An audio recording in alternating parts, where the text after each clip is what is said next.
Mes chers amis, bonjour pour ce nouveau moment ensemble que nous avons intitulé Une heure, une œuvre. L'homme que vous découvrez sur cette photo est un peintre italien, plus exactement contemporain, mais on dira au moins très moderne, qui s'appelle Giorgio Morandi, et nous sommes chez lui, donc dans une ville d'Italie qui s'appelle Bologne. Et donc, dans le cadre habituel maintenant d'une heure, une œuvre, nous allons parler de Giorgio Morandi. Alors, j'ai choisi une œuvre et en même temps, peut-être qu'aujourd'hui, le sens de une œuvre, c'est plutôt un parcours dans l'œuvre de Giorgio Morandi, qui est donc né le 20 juillet 1890 à Bologne et qui est mort le 18 juin 1984 à Bologne. On va s'apercevoir que c'est quelqu'un qui a très, très peu bougé. Donc, c'est pas une œuvre qui se déploie par une extension latérale en empruntant ici et là dans l'espace des autres créations picturales, dans le temps des autres créations picturales, des éléments de son propre rebond. C'est une œuvre qui creuse en profondeur à l'intérieur de limites que Morandi s'est volontairement imposées, dont nous allons reparler dans un instant, et qui l'ont entraîné à aller de plus en plus loin à l'intérieur de contraintes librement consenties. C'est vraiment une œuvre qui s'est construite sur la volonté de se fixer des limites et puis ensuite de creuser en profondeur à l'intérieur de ces limites. Alors, c'est quelqu'un qui a été regardé par des gens très importants, dont vous m'avez souvent entendu parler. L'un, bien sûr, c'est ce très grand poète et critique d'art aujourd'hui décédé qui s'appelle Yves Bonnefoy et qui, dans un livre disponible maintenant dans la collection Folio Essai, publié à l'origine par le Mercure de France, a offert un texte synthétique sur Morandi qui s'appelle À l'horizon de Morandi et qui date de 1977. Bonnefoy, d'après ce que j'ai cru comprendre, l'avait écrit spécialement pour la publication du Nuage rouge. Il avait rassemblé un certain nombre d'articles qui avaient été publiés dans des revues, etc. Mais le Morandi a été fait apparemment spécialement pour la publication du livre. Et puis quelqu'un d'autre que nous avions beaucoup évoqué à propos de Giorgio de Chirico, Jean Clair, pseudonyme de Gérard Régnier, sous le nom de Gérard Régnier, directeur adjoint du Centre Pompidou et directeur du musée Picasso, un article qui s'appelle Le sablier de Morandi, dans le livre publié en 1985 chez Mazzotta, que vous découvrez ici. Livre extrêmement intéressant sur Morandi, très bel essai biographique, histoire des différentes expositions, quelques articles essentiels avant une belle série de reproductions. Malheureusement, le livre n'est disponible que sur les sites de vente d'occasion. Vous le trouverez peut-être sur Amazon. Moi, je l'ai trouvé sur iBooks. Il est encore disponible, mais il faut être vigilant sur l'état du livre et puis voir si le prix vaut la peine quand même. Voilà. Alors voilà, c'est un très bel autoportrait de Giorgio Morandi qui date de 1924. On est tout de suite dans quelque chose de très simple, je dirais presque de volontairement terne. On va utiliser tout de suite, peut-être il aurait mieux valu l'utiliser plus tard, mais utilisons-le tout de suite. On va utiliser tout de suite un mot que j'emprunte au vocabulaire musical et qui est le mot sourdine. Je crois qu'il y a chez Morandi une sorte de correspondance essentielle avec, je dirais, le discret, euh, l'un peu étouffé. C'est quelqu'un qui n'est absolument pas dans le tintamarre, c'est quelqu'un qui n'est pas dans le bruit et la fureur. C'est vraiment quelqu'un qui est dans quelque chose qui est au bord de l'étouffement, presque de l'éclipse, et qui traduit ça par une volonté de très grande tenue des choses. On est toujours un peu en deçà avec Morandi, jamais au-delà. Voilà. C'est pas très facile de parler de Morandi, mais si on va chercher ce mot sourdine, je pense qu'on comprend mieux. Vous voyez que Alors, il faut aussi tenir compte de l'imperfection des reproductions, mais je pense que celle-ci n'est pas mauvaise. Vous voyez bien, ce n'est pas un violet tonitruant. On va faire apparaître sur ce violet des zones un peu grises, un peu orangées pâles, qui vont un peu étouffer le côté effectivement qui pourrait être très présent, très fort de cette couleur. Voilà. Il se définit, ça c'est très clair, en 1924, pictor sum, je suis peintre. Et d'une certaine façon, à la limite, quand vous le regardez, il a l'air de vous dire que vous êtes le sujet de son tableau, puisqu'il vous regarde et il tient à la main sa palette et un pinceau, et il semble vous contempler avant de vous transposer sur la toile. Hein. J'aime beaucoup celui-ci, qui est l'année suivante. C'est à la fois plus lumineux, sans être pour autant plus criard ou plus tonitruant. Vous sentez que c'est la gamme chromatique, les couleurs sont extrêmement tenues, que ça soit ce gris un peu sombre et ce blanc de la chemise et des vêtements. Vous voyez le côté là aussi, je dirais volontairement terne de la palette, hein, des couleurs. Il n'y a pas de stridence dans la peinture de Morandi. Et puis, comme dans l'autoportrait précédent, vous avez cet espace laissé pour ce que j'appellerais la réserve, c'est-à-dire l'idée que toute une partie de la toile, même si elle est apprêtée, même si Morandi a pris un certain plaisir à projeter sur l'arrière-plan de la toile quelque chose qui est de l'ordre de l'ombre portée, peut-être. En tout cas, il y a une sorte d'esthétique du vide qui est quand même extrêmement importante chez Morandi. Et vous retrouvez en 1930, c'est, je crois, son dernier autoportrait. Le portrait est quelque chose auquel il va complètement renoncer. Le visage et le corps ne l'intéresseront plus après cet ultime regard sur lui-même. On retrouve la réserve, on retrouve la gamme chromatique extrêmement réduite, ce mauve un peu étouffé, ce blanc, ces ombres grises, et puis ce côté très frontal qui normalement devrait nous ouvrir le regard, le visage, mais paradoxalement, le frontal renforce le mystère plutôt qu'il ne le dissipe. Voilà. Le voilà, donc beaucoup plus âgé, bien sûr, dans son atelier. À nouveau ici, pictor sum, puisque ce qui a l'air d'être une très belle veste, peut-être de tweed de sport, coupée comme seuls nos amis italiens savent les couper, est quand même maculée de peinture. Donc on voit bien que c'est quelqu'un qui ne cesse pas de travailler. Et puis sur le chevalet, alors la révélation de ce qui est l'essence même de la création de Morandi, c'est-à-dire la nature morte. Alors, je l'ai dit tout à l'heure, mais il faut le rappeler probablement ici, à part quelques escapades liées à des désirs de promenade, peut-être même un peu de ski, dans le Tessin, c'est-à-dire dans la partie italienne de la Suisse, qui est située de l'autre côté des Alpes, juste au nord de Bologne et de l'Émilie-Romagne. À part quelques rares escapades donc dans le Tessin, la Suisse italienne, Morandi est quelqu'un qui ne bouge pas. C'est quelqu'un qui s'enracine, c'est quelqu'un qui s'immobilise et qui, à partir de cette immobilité, produit un mouvement qui s'enfonce de plus en plus profond, comme je l'ai déjà dit, à l'intérieur d'un certain nombre de limites volontairement consenties. Il y a deux lieux importants dans l'œuvre de Morandi et dans sa vie. C'est sa maison atelier, aujourd'hui transformée en musée, à Bologne, où on retrouve ces fameuses arcades de Bologne que De Chirico avait découvertes à Turin et qu'il adorait. Et on retrouve ces mêmes arcades qui facilitent évidemment la promenade partant de pluie ou à Bologne partant de froid, de neige. Et au numéro 36 de la Via Fondazza était la maison atelier de Morandi.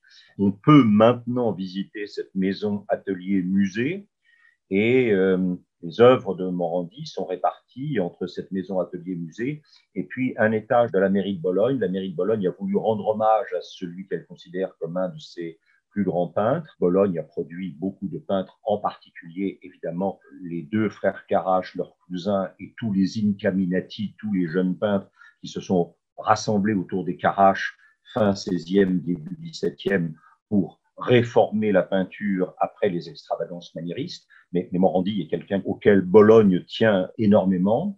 Et puis l'autre endroit, c'est ce petit village, là aussi, en s'en allant vers les Alpes, le village de Grisana, où Morandi avait une maison et où il passait ses vacances, principalement. Voilà. Alors, j'ai dit tout à l'heure, et il n'y a pas de raison de le dissimuler, le cœur, le noyau dur de l'œuvre de Morandi, c'est la nature morte. Mais Morandi a aussi travaillé beaucoup sur le paysage, plutôt, disons, début et milieu de carrière. Ensuite, il a pratiquement renoncé au paysage. Mais vous voyez, ce sont les limites, évidemment, de la reproduction. Qu'est-ce qu'on peut dire? Ça s'appelle la route blanche, la Strada Bianca. Regardez par exemple les maisons. Aucune fenêtre. Alors peut-être que c'est réel, peut-être n'y avait-il pas de fenêtres, peut-être sont-ce des granges ou des bâtiments agricoles qui n'ont pas besoin de fenêtres. Mais comme par hasard, Morandi choisit de représenter ces maisons sans fenêtres. Voilà. Et on n'arrive pas très bien à voir si les deux maisons sont imbriquées les unes dans les autres ou simplement juxtaposées. Et en tout cas, il semble guère y avoir de communication entre elles. Et puis, encore une fois, il y a toujours quelque chose d'un tout petit peu voilé. Alors, on peut là aussi critiquer la qualité de la reproduction, mais c'est vrai que pour ceux d'entre vous qui connaissent l'œuvre de Morandi, je pense qu'ils seront d'accord avec moi, il y a toujours, que ce soit un paysage, que ce soit une nature morte, il y a toujours ce côté un tout petit peu à la fois voilé et tremblé de l'œuvre de Morandi. Hein. Voilà, c'est comme ça. Et vous sentez que, j'ai dit tout à l'heure qu'il y a une sorte de très rapide éloignement dans la carrière de Morandi de toute forme de présence humaine, de tout rapport au portrait. Vous sentez aussi que un des aspects les plus frappants de ce genre de tableau, c'est le vide. Alors à la fois, il y a un chemin, il y a une route qui suppose un mouvement, mais en même temps, c'est vrai, on est dans quelque chose qui parle de l'absence et de l'absence de présence humaine. Alors, ce qu'il faut savoir aussi, c'est que Morandi est un très grand aquafortiste, un très grand graveur. Hein. Vous avez ici, alors c'est curieux parce que si mes souvenirs sont bons, celui-ci doit dater d'à peu près, il faudrait regarder, mais il date de 41, je crois, c'est ça, 1941, c'est inscrit en bas. Il signe souvent en bas à gauche avec la date, et ça, c'est 1933. Et alors, si vous regardez, c'est pas pour revenir éternellement sur les mêmes choses, mais si vous regardez ce qui est une version antérieure du paysage, version à la fois antérieure et dont la technique est complètement différente, puisqu'il s'agit d'une eau forte, plaque probablement de cuivre ou de zinc, attaquée évidemment à l'acide, et à partir duquel on va produire cette gravure, avec une insistance très très forte de la part de Morandi sur la visibilité des lignes, c'est-à-dire que d'une certaine façon, l'illusion du paysage est déniée par l'extraordinaire visibilité du travail de la gravure, de la griffure en parallèle, en symétrie, des lignes qui petit à petit vont faire évidemment l'image. Et c'est vrai qu'ici, en 1933, Morandi a laissé des fenêtres, comme si d'une certaine manière, plus il avançait dans sa carrière, et aussi peut-être parce qu'il change de médium, il passe de la gravure à la peinture, quelque chose d'une sorte d'enfermement ou de ressaisissement à l'intérieur pour lequel l'extérieur n'est pas fondamental, s'affirmait de plus en plus dans son œuvre. Et puis, quand on regarde une œuvre comme ceci, on sent bien quand même à la fois une sorte de tentation d'abstraction, hein, ces grandes zones vertes, de vert contrasté, de vert presque blanc, de vert un peu beige, de vert très pâle, de vert beaucoup plus intense, tirant à la fin presque à certains endroits sur le noir. Et puis, la maison, là aussi plus suggérée que, et dans des grandes lignes parallèles, orthogonalité, cône, enfin voilà. On sent qu'il y a eu chez Morandi une sorte de possibilité d'envisager l'abstraction à laquelle il a renoncé. Alors que par contre, ici, vous voyez, on est toujours dans ces maisons sans fenêtres. Là, prise dans un écrin qui est peut-être un étau de végétation, comme si finalement l'œuvre faite de main d'homme était une aberration et que le monde, la nature allait petit à petit réaffirmer sa présence et son essentialité en enfermant la maison dans une sorte d'emprise naturelle qui peut-être après détruira la maison, une maison appelle une suggestion d'ouverture plus une faille que quoi que ce soit sur le mur que nous voyons. Là aussi, vous voyez deux toutes petites ouvertures et cette tension quand même assez constante chez Morandi entre un ancrage dans le figuratif, les toits, les murs, les arbres, et puis en même temps quelque chose qui est toujours en lisière de l'abstraction, avec quand même aussi très nettement, là aussi il faut se méfier de la qualité des reproductions, en dépit des qualités du travail de Catherine et de Alexandre, qui sont extrêmement vigilants là-dessus, bien sûr, et je les en remercie, mais vous sentez quand même aussi la présence de la trace. Hein. L'abstraction ferait disparaître, enfin non, si on pense à une abstraction comme celle de Pollock, elle affirme au contraire très nettement la présence du peintre. Le peintre, c'est celui qui jette. Ici, évidemment, on a une élision du peintre. Les formes sont assez géométriques, elles semblent directement, même les arbres plantés sont réduits à des choses un peu étranges, un peu des symétries, voilà. Mais en même temps, on voit le geste du peintre, on voit le travail du peintre. Hein. C'est un dessinateur extrêmement économique. Il peut évoquer un ensemble de maisons. Là aussi, regardez quand même cette abondance de murs juxtaposés, puisque là, on a probablement trois maisons, peut-être des granges, peut-être, mais sans aucune ouverture. Et puis, alors, c'est aussi quelqu'un qui est très tenté par cette forme, là aussi, fragile de l'affirmation de l'image, qui est l'aquarelle. Vous savez que l'aquarelle ne supporte pas le repentir, c'est-à-dire qu'on ne peut pas se corriger dans une aquarelle. Et l'aquarelle, c'est quand même quelque chose qui, si vous voulez, le pastel, c'est quelque chose qui joue avec un crayon, mais qui est aussi dans l'extrême fragilité. On a toujours l'impression que la poussière du pastel risque de s'envoler de la surface de la feuille. Et là, dans l'aquarelle, on a toujours l'impression que l'eau de l'aquarelle dissout une forme qu'elle a contribué à créer, avec une présence du blanc qui est assez étonnante. Ça, on est obligé aussi de reconnaître, hein, je n'ai pas voulu rapporter des peintres extérieurs à l'œuvre de Morandi, sauf tout à l'heure quelques peintres métaphysiciens italiens pour mieux le situer, mais l'influence de Cézanne, on pense à certaines présences d'habitat rural sur les flancs de la Sainte-Victoire, ou certaines formes de mâts provençaux posés sur des rochers, comme si, à l'image de Poussin dont nous avons déjà parlé, finalement, l'architecture humaine n'était là que pour nous apprendre à lire l'architecture secrète, cachée, apparemment invisible et pourtant redoutablement présente du réel et du monde. Hein. Il y a une géométrie essentielle assez césanienne, je trouve, là-dedans, alors qu'au contraire, ici, vous sentez que face à ce monde assez minéral, même si la partie en bas à gauche est très nettement aquarellée, mais là, vous sentez qu'il y a évidemment une sorte de fragilité des formes. Hein. On sent que la forme est sur le point, encore une fois, comme on le disait tout à l'heure, de se liquéfier.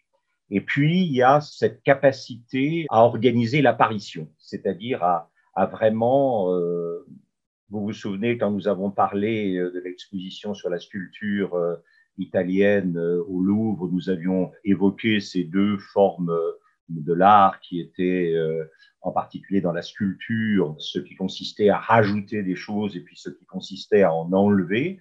Et on avait dit que peut-être l'art qui consiste à enlever était la forme la plus parfaite de la sculpture. Chez Morandi, il y a une manière dans l'image de réduire au maximum, d'enlever, de faire en sorte que tout soit dans la suggestion plus encore que dans la description. Alors, encore une fois, c'est un aquafortiste, un graveur remarquable, dans lequel vous voyez, encore une fois, ce que j'essayais de montrer tout à l'heure, c'est quelques traces de pinceau à la surface de certaines des toiles, dans les eaux fortes, la volonté de donner à voir le travail de construction de la forme, qui est celui, évidemment, des rainures qui sont pratiquées de façon parallèle et systématique dans le zinc ou le cuivre. Hein. On retrouve toujours cette maison un peu en hauteur, à la fois refuge, abri, et en même temps un tout petit peu inaccessible, plus haute que le regard, et donc éminemment désirable. Hein. Aussi, l'enfouissement de la maison dans un entourage naturel, dont on se demande si cet entourage naturel sert ici la maison ou d'une certaine manière la menace. Hein.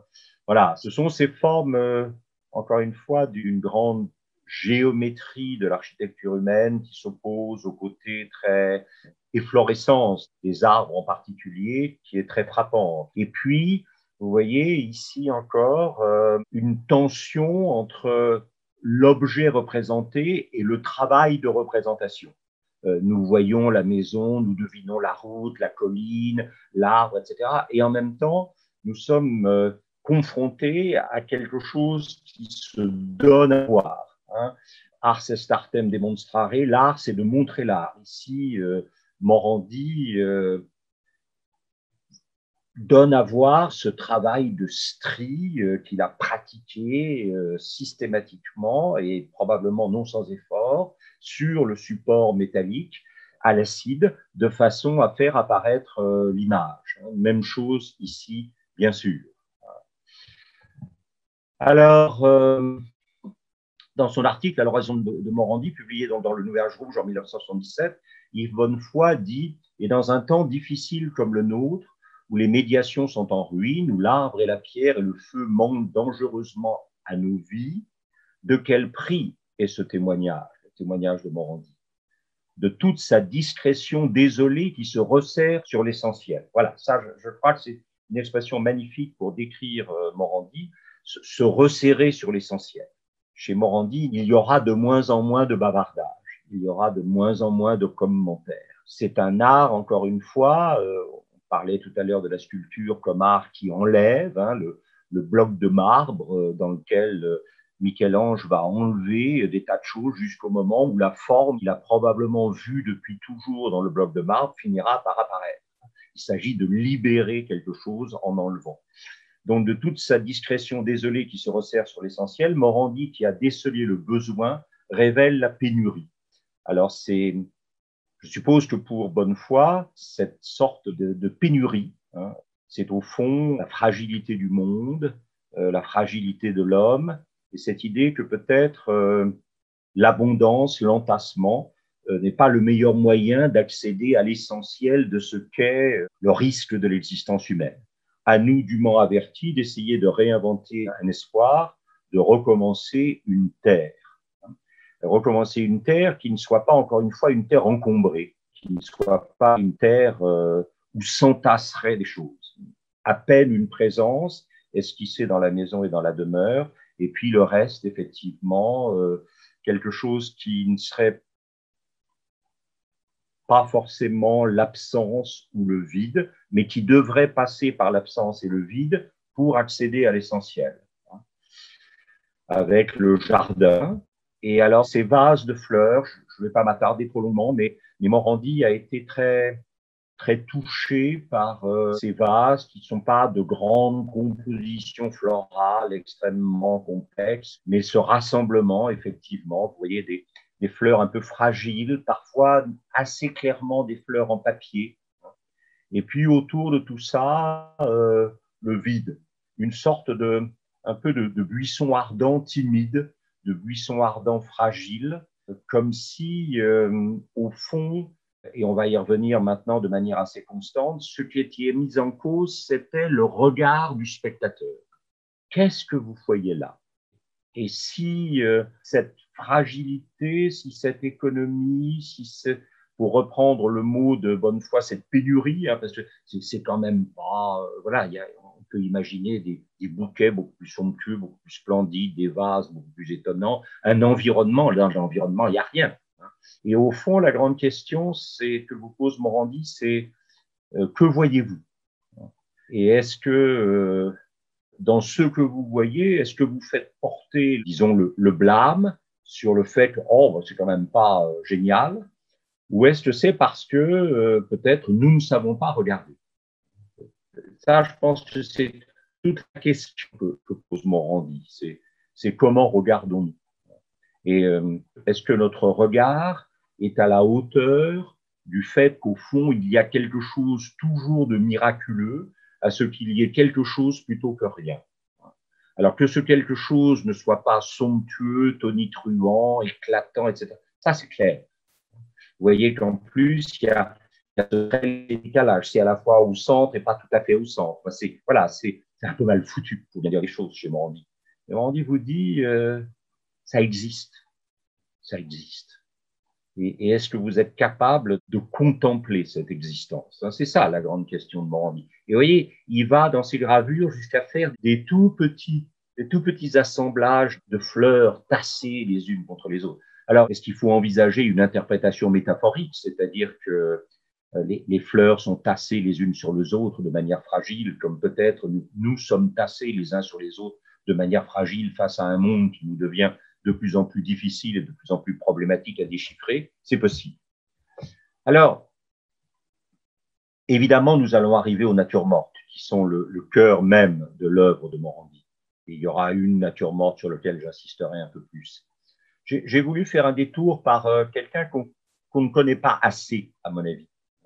Quelqu'un qui est un Strasbourgeois, qui a, disons, passé sa vie entre les Flandres, en particulier la Hollande, Strasbourg et Paris. Il s'appelle Sébastien Stoskop, c'est un peintre du XVIIe siècle. Et vous voyez ici l'été, ce qu'il appelle les cinq sens. Ça, c'est ce qu'on appelle une nature morte des cinq sens. Certaines natures mortes étaient des natures mortes programmatiques, c'est-à-dire qu'elles permettaient à l'artiste, à partir d'une commande, d'évoquer les cinq manières pour l'homme d'appréhender le monde. Alors, vous avez la vue, bien sûr, à la fois par la vue qui est à droite, hein, cette ouverture sur le paysage, et puis probablement par les fleurs. Hein. Vous avez l'ouïe à cause de la musique. Hein. Vous avez l'odorat, probablement, à cause des fruits.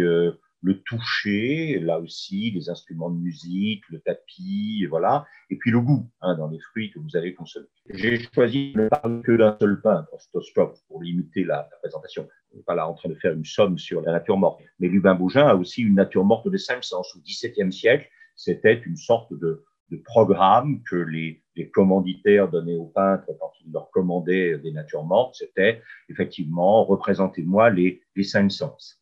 Alors, Sébastien Stoskop, on le voit principalement aujourd'hui. Il y a des tableaux de lui dans tout un tas d'institutions, certains musées allemands, le musée des Beaux-Arts de Bâle. Enfin, mais l'endroit où on le voit probablement le mieux, c'est dans sa ville natale, dans un musée où, à mon avis, trop peu de gens vont. C'est vrai qu'il y a à Strasbourg la somptueuse cathédrale, le merveilleux Palais Rohan, musée des Beaux-Arts, et puis un très beau musée d'art moderne et contemporain qui est installé depuis un certain nombre d'années, pas très nombreuses, mais qui est quand même de grande qualité.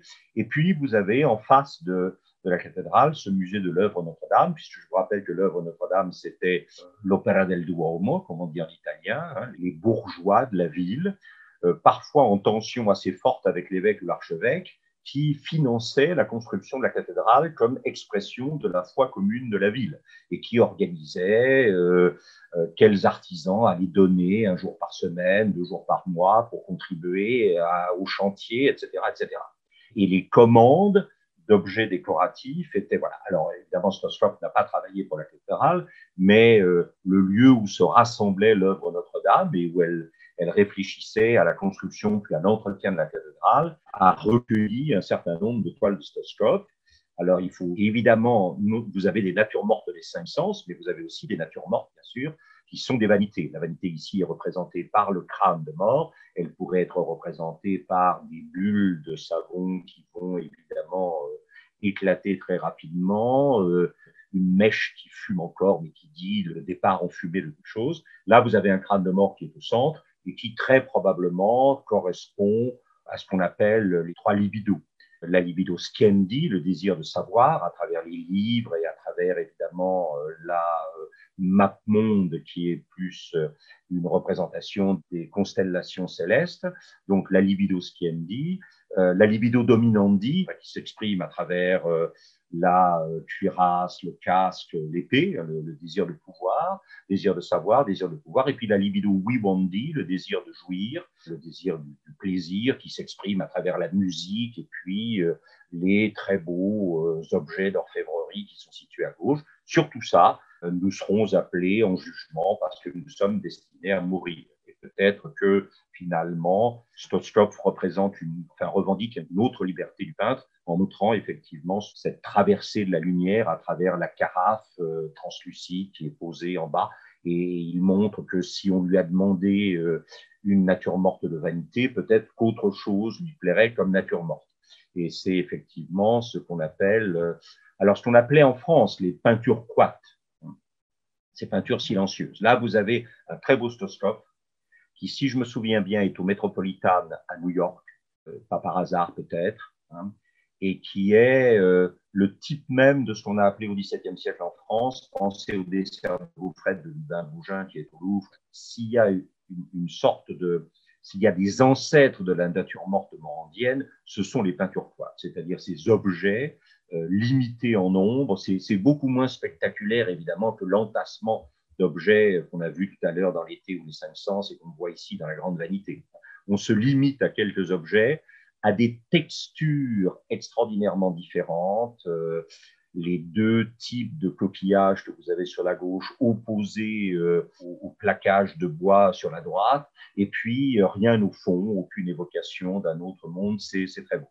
Et puis vous avez ces natures mortes de déjeuner, hein, ou alors là, il faut bien dire quand même, Stotskopf, à la fois d'un côté vous met la nature morte de déjeuner avec le pâté entamé, hein, la lettre qui probablement permettait de faire allusion au commanditaire, mais alors le chef-d'œuvre, évidemment, ce sont les vers. Hein, cette capacité à rendre compte de la transparence par un matériau opaque comme la peinture, et puis la fragilité du monde à travers, c'est plus discret, si vous voulez, que le crâne de mort, mais ça parle quand même énormément de la fragilité du monde.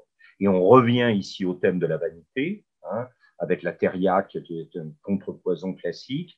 Et alors, c'est là, évidemment, où il faut bien dire, Stotskopf a basculé à un moment dans le génie, c'est-à-dire au moment où il a utilisé sa maîtrise des vers pour faire une vanité qu'il appartient à chacun de lire plutôt que de se voir imposer le sens de la vanité par le crâne, par les bulles de savon, par la mèche qui fume encore, etc.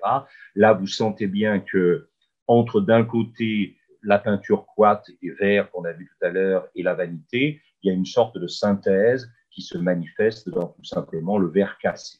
Et le verre cassé représente ici la fragilité du monde. C'est moins spectaculaire, c'est moins tonitruant que le crâne de mort, encore une fois, mais c'est tout aussi bouleversant et tout aussi poignant, je trouve, personnellement. Voilà.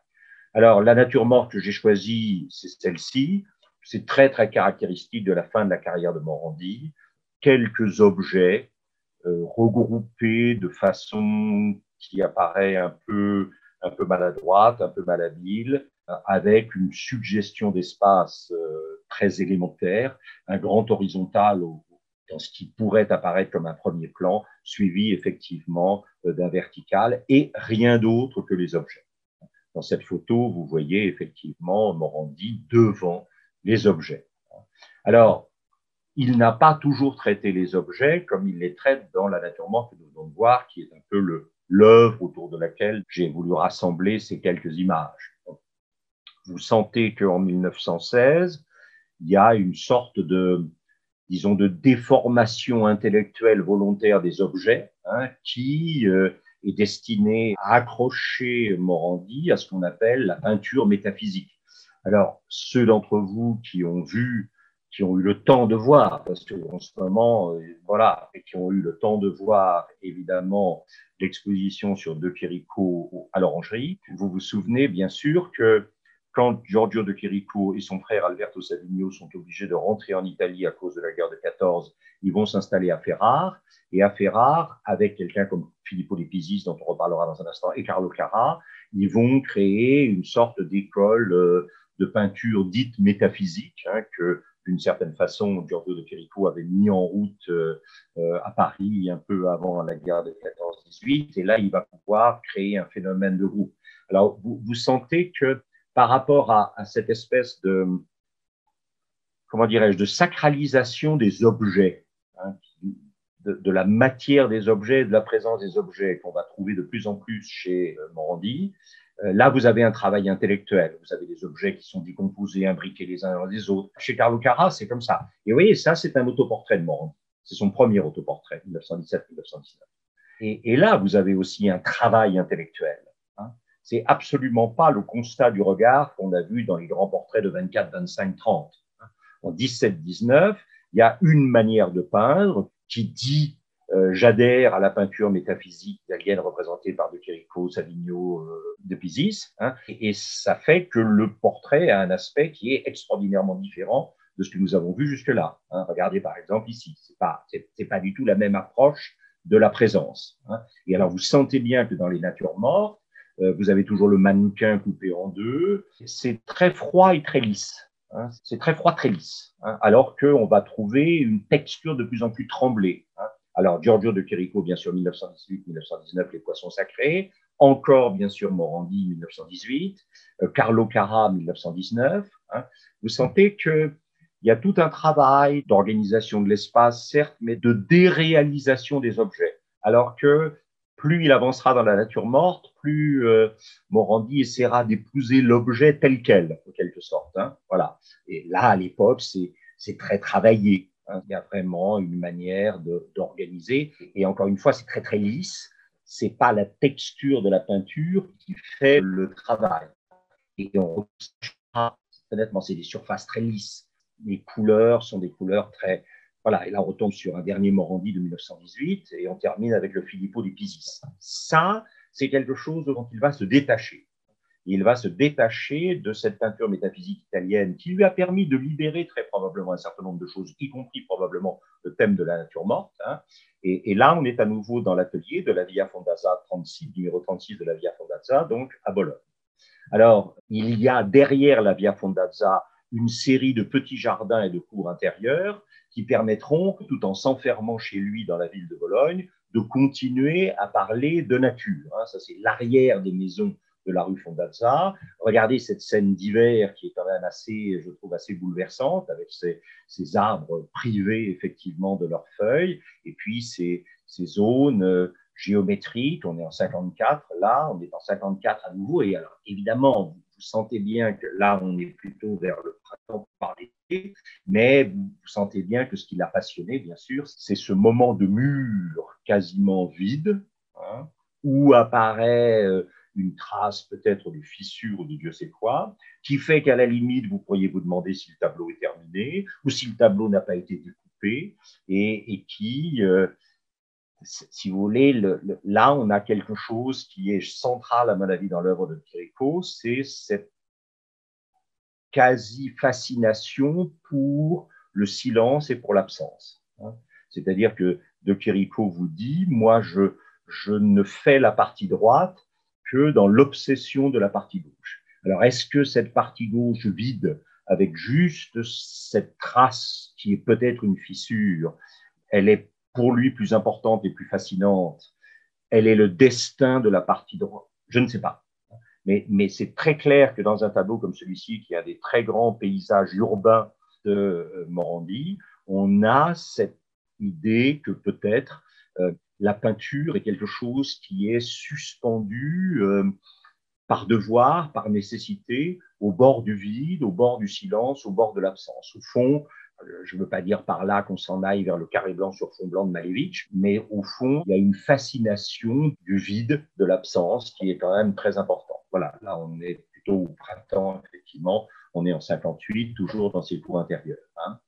Alors, Jean-Clair, dans le Sablier de Morandi, dit le local et le singulier, donc c'est la cour, les cours derrière sa maison Via Fondazza, bon, bien sûr, mais c'est aussi le local et le singulier sont les seuls chemins qui nous livrent l'universel. Ce sont évidemment les natures mortes. Ça, c'est important, la phrase est fondamentale. Il ne faut pas aller à l'universel puis en déduire des présences.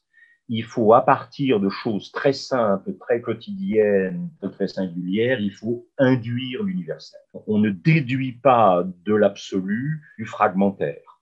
On a une intuition de l'absolu par le fragmentaire.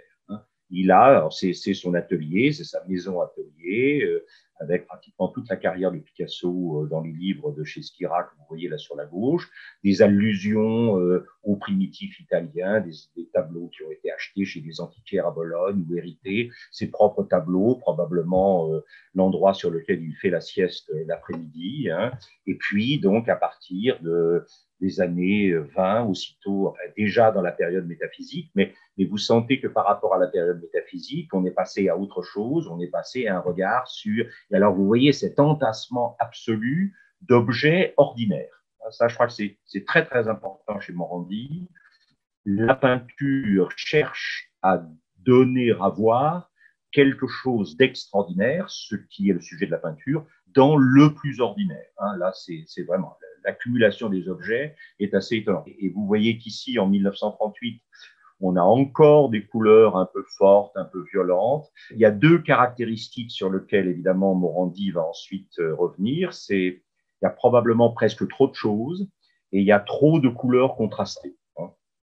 Il continuera tout au long de sa vie à être un fabuleux graveur. Il l'a été dans le domaine du paysage, il l'est dans le domaine de la nature morte. On est en 1933. Il y a un dialogue constant entre la peinture, dans lequel le tracé du pinceau est quand même assez souvent visible. Et puis, comme dans les paysages qu'on a vus tout à l'heure, un donné à voir très précis du travail de construction des stries du métal qui, ensuite, attaqué par l'acide et puis l'encre, va permettre de...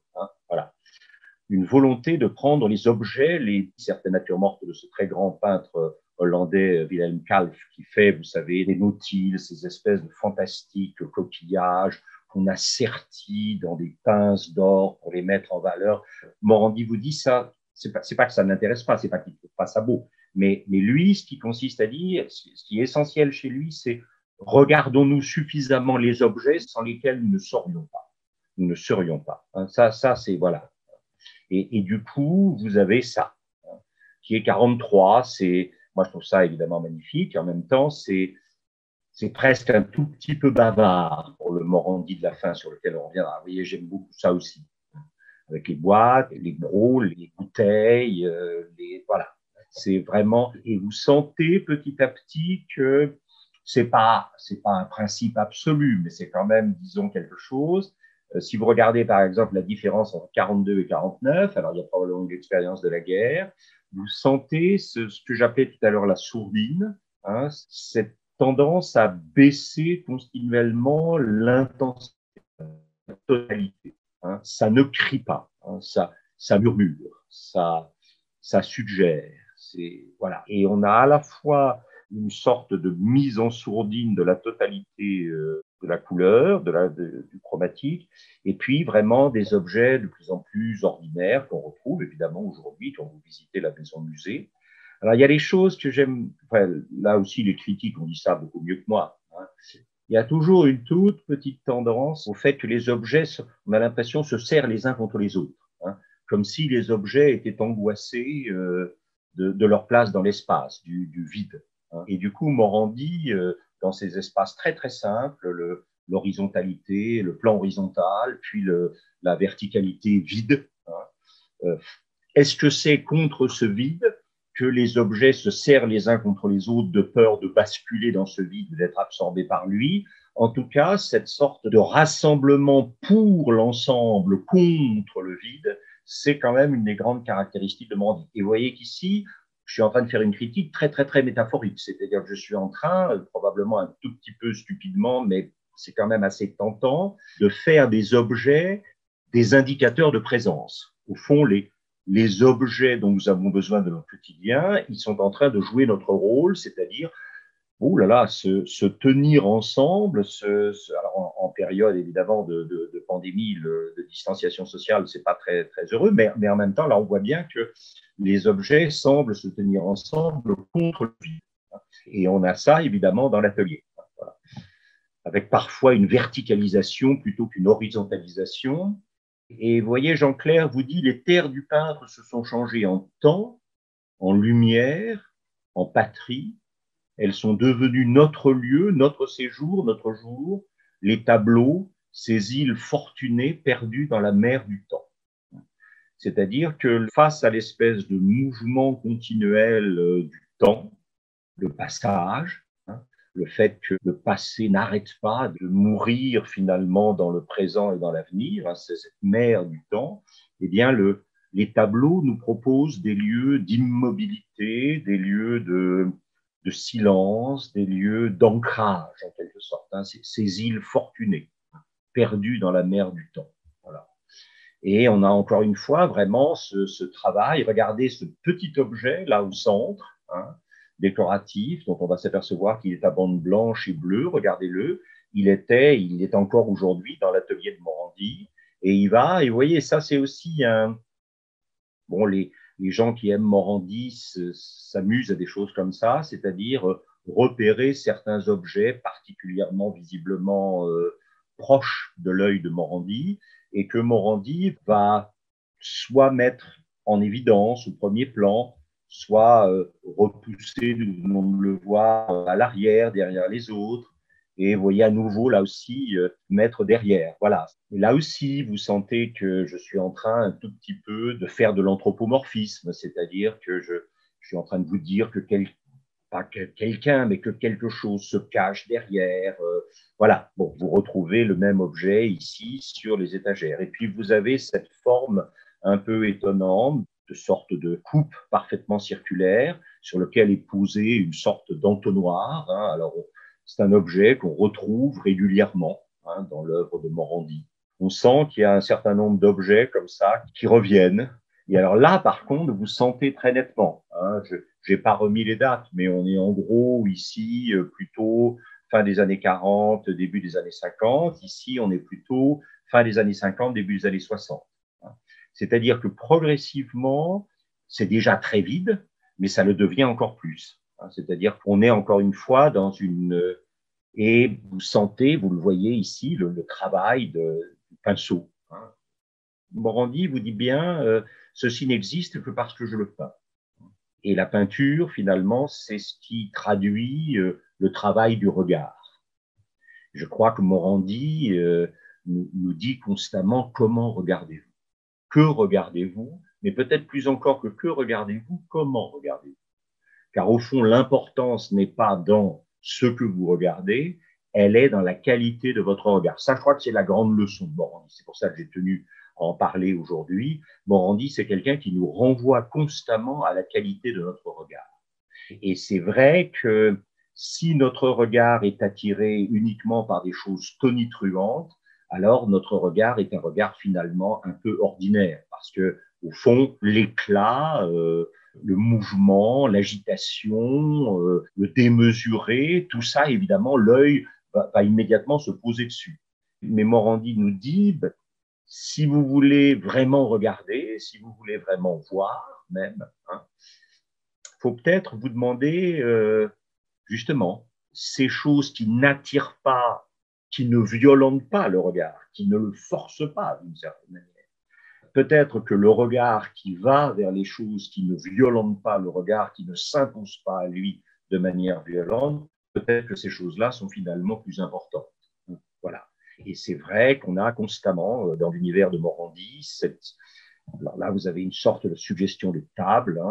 Qu'est-ce qu'il y a en dessous, cette zone gris, un peu sombre, bleuté, on ne sait pas trop. Et puis, vous avez ces objets, vous sentez quand même qu'il y a une tendance vers la monochromie, un tout petit peu de beige, un tout petit peu de gris, beaucoup de blanc, et puis cette seule et unique tache orange qui, d'une certaine façon, à la fois tranche sur et fait tenir le reste ensemble.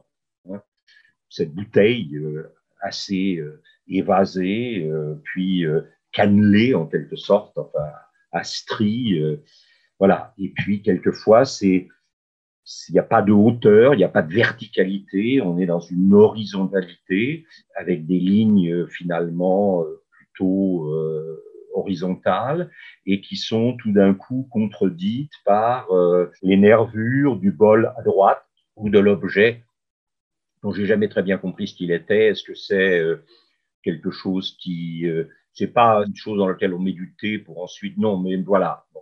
Et vous voyez, il y a un certain nombre d'objets qu'on retrouve régulièrement, hein, qui sont un peu obsessionnels dans l'œuvre de Morandi. On l'avait dit tout à l'heure pour le petit vase avec les bandes bleues. Ensuite, on l'a vu pour cet objet rond surmonté de l'entonnoir. Ici, la carafe en quelque sorte avec les cannelures hein, qu'on va retrouver ici. Vous voyez. Et au fond, ici, vous sentez bien aussi qu'il y a de la part de Morandi une sorte de volonté de faire en peinture ce qu'un certain nombre de musiciens ont fait à travers la technique de la variation. C'est-à-dire que vous avez un thème, hein, et puis ensuite, le problème n'est pas de changer de thème, le problème c'est véritablement d'exploiter toutes les potentialités de variation sur, de renaissance de reprise d'accélération, de ralentissement, de rapprochement, d'éloignement, de faire bouger les choses qui étaient derrière, devant, etc., de contraste entre la hauteur. Et puis voilà, c'est un art de la variation. Et dans lequel Morandi vous dit, le problème, c'est pas de faire des choses fabuleuses, extraordinaires, parce que tout le monde n'a pas l'occasion de faire des choses fabuleuses, extraordinaires. Le problème, c'est de faire, de ne pas se lasser de faire bouger les choses, de les faire vivre, de changer. Voilà, ne cherchez pas à faire des choses absolument bouleversifiantes, hein, parce que, après tout, il n'y a pas beaucoup de gens qui font beaucoup de choses bouleversifiantes dans leur vie, mais vous avez la possibilité de sinon de réenchanter le quotidien, au moins de lui redonner une sorte de capacité d'attraction, tout simplement en prenant, en faisant l'effort de bouger, de remuer, de faire se mouvoir. Hein, voilà. Et on retrouve ça constamment chez lui. Hein, cette idée de même limité hein, à un certain nombre d'objets, il y a toujours la capacité de remettre de la vie, de remettre du mouvement,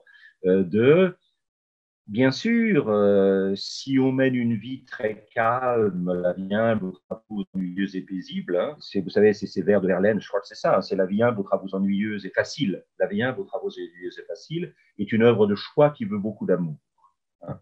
Et cette idée que peut-être le simple, l'apparemment simple et l'apparemment facile veulent effectivement est une œuvre de choix qui veut beaucoup d'amour, au fond, Morandi vous donne un équivalent de ça en peinture. Il vous dit, n'allez pas chercher les sujets héroïques, barbares, tonitruants, encore une fois, mais dites-vous que la plupart des gens, ils mènent une vie qui est limitée à un certain nombre d'objets et que tant qu'ils arrivent à bouger ces objets pour renouveler le pouvoir de séduction et d'attraction du regard de ces objets, eh bien, ces gens-là sont encore vivants.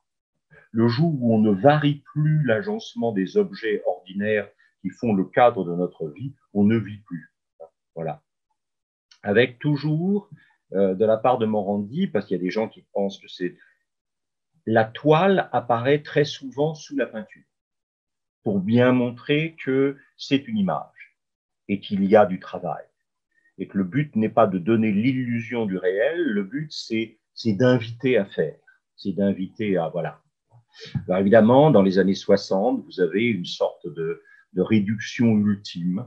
Hein, ces deux objets dont j'avoue que je ne vois pas très bien ce qu'est le premier, hein, avec derrière la théière ou la cafetière. Et vous sentez que plus on avance, moins c'est sophistiqué. C'est-à-dire que plus on avance, plus Morandi n'hésite pas à laisser transparaître dans la toile le travail requis par la toile. ce qui nous renvoie, nous, à l'obligation de travailler. Voilà. Alors, peut-être certains d'entre vous se souviennent, Robert Hughes, c'est un Australien qui, pendant assez longtemps, a été le critique d'art de Time Magazine. Vous savez, cet hebdomadaire américain qu'on disait à un moment très proche du Parti républicain, mais voilà. Bon. Et Time, qui est plutôt maintenant assez, disons, assez centre-gauche américaine. Et Hughes a publié dans Time Magazine, souvent 2 semaines sur 3, 2 semaines sur 4, un article assez bref qui était un compte-rendu d'exposition qui se passait aux États-Unis à ce moment-là, souvent à New York d'ailleurs, ou à Washington, ou dans les grandes métropoles californiennes, ou à Chicago. Je dois dire que je dois beaucoup à Hughes. C'est quelqu'un qui, j'étais à l'époque abonné à Time Magazine il y a longtemps. La première chose que je lisais, la première chose que je cherchais dans Time Magazine quand le numéro de la semaine arrivait, c'était de savoir s'il y avait un article de Hughes. Et il a rassemblé une grande partie de ses articles dans plusieurs recueils de ses articles critiques, mais le plus connu et le plus accessible, parce que bien qu'il soit daté de 1992, il est toujours republié aujourd'hui, s'appelait Nothing If Not Critical.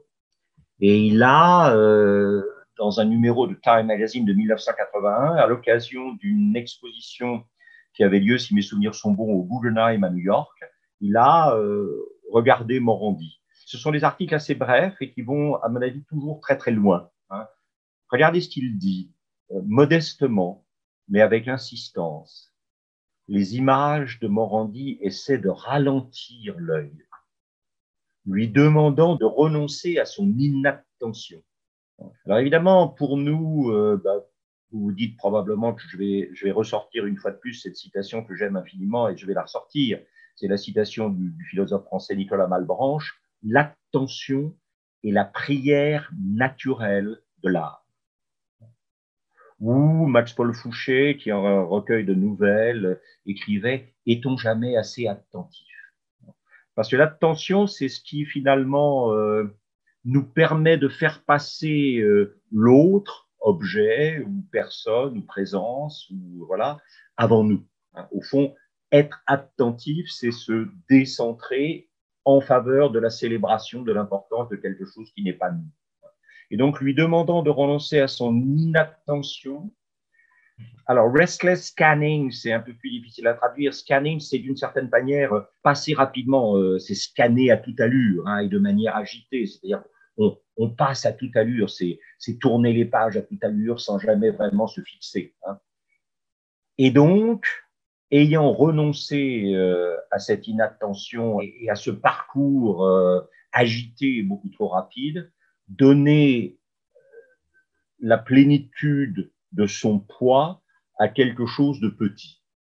Au fond, ce que Hughes dit de Morandi, c'est que Morandi nous invite à regarder l'humble, le petit, et de nous demander si nous avons vraiment compris à quel point nous avons besoin de ces petites choses, ces choses humbles. Voilà. Et il concluait son article en disant « Cette exposition de Guggenheim, c'est tellement une leçon pour nous apprendre à voir. » Morandi, c'est quelqu'un qui nous apprend à voir, à regarder, bien sûr, mais même simplement à voir. Regardez en 1961, dans une aquarelle, la manière dont il suggère à la fois la fragilité et la présence de l'objet, l'insistante présence de l'objet et en même temps sa fragilité.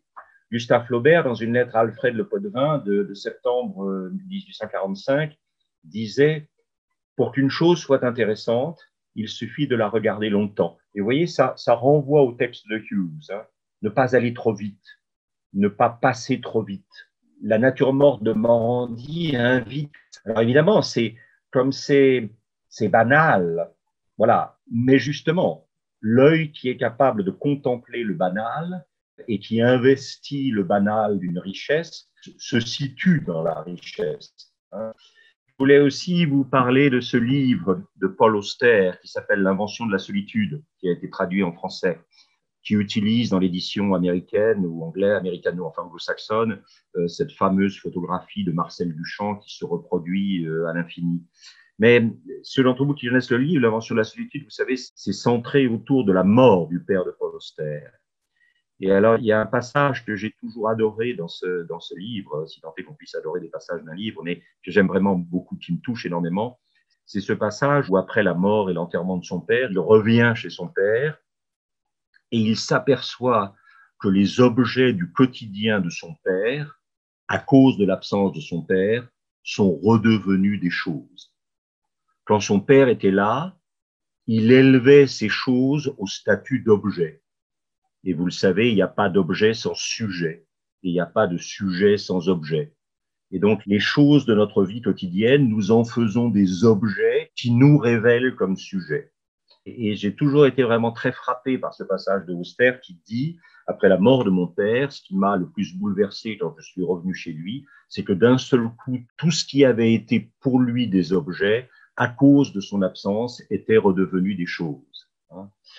Et c'est vrai que notre regard, même aussi nos achats, à condition que ce ne soit pas compulsif, mais c'est vrai que depuis la pandémie, on achète de moins en moins compulsivement, apparemment. Nos achats, notre regard, nos besoins élèvent les choses vers le statut d'objet par le choix d'un sujet.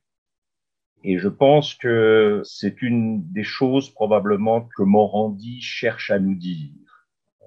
Quels sont les objets que vous avez par votre regard et par le fait que vous les avez mis autour de vous, élevés du statut de pure chose au statut d'objet révélateur d'un sujet et assise de la présence d'un sujet. Voilà, c'était ça que je voulais vous dire à propos de Morandi et je vous remercie.